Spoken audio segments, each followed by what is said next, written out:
ಅಮಿತಾಬ್ ಬಚ್ಚನ್ ಅವರು ಯಾವ ವಿಧಾನಸಭಾ ಕ್ಷೇತ್ರದಿಂದ ಭಾರತೀಯ ಸಂಸತ್ತಿಗೆ ಆಯ್ಕೆಯಾದರು?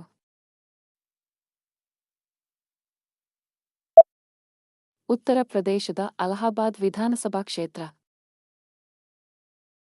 ಪಂಜಾಬಿ ಸೆಂಚುರಿ ಎಂಬ ಪುಸ್ತಕವನ್ನು ಬರೆದವರು ಯಾರು?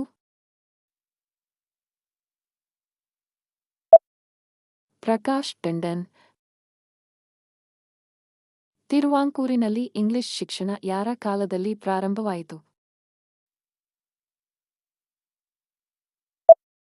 ಮಹಾರಾಜ ಸ್ವಾತಿ ತಿರುನಾಳ್. ಭಾರತದಲ್ಲಿ ಬ್ರಿಟಿಷ್ ಸರ್ಕಾರದ ವಿರುದ್ಧ ಮಹಾತ್ಮ ಗಾಂಧಿಯವರು ಆಯೋಜಿಸಿದ್ದ ಎರಡನೇ ಆಂದೋಲನ ಯಾವುದು?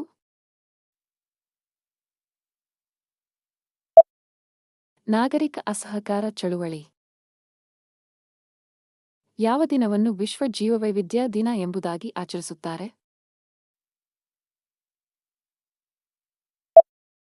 ಮೇ 22. ಭಾರತದಲ್ಲಿ ಸ್ಥಾಪಿಸಲಾದ ಮೊದಲ ರಾಷ್ಟ್ರೀಯ ಉದ್ಯಾನವನ ಯಾವುದು?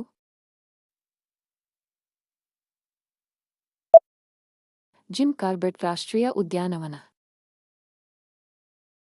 ಜಿಮ್ ಕಾರ್ಬೆಟ್ ರಾಷ್ಟ್ರೀಯ ಉದ್ಯಾನವನವನ್ನು ಯಾವ ವರ್ಷದಲ್ಲಿ ಸ್ಥಾಪಿಸಲಾಯಿತು?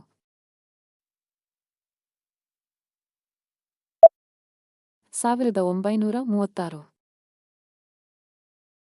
ಪ್ಲಾಸಿ ಕದನ ನಡೆದ ವರ್ಷ ಯಾವುದು? 1757. ಭಾರತದ ಸಂವಿಧಾನದ ಶಿಲ್ಪಿ ಎಂಬುದಾಗಿ ಯಾರನ್ನು ಕರೆಯುತ್ತಾರೆ?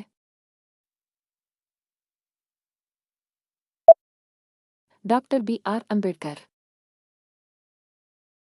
ಬಿ.ಆರ್. ಅಂಬೇಡ್ಕರ್ ಅವರ ಪೂರ್ಣ ಹೆಸರೇನು?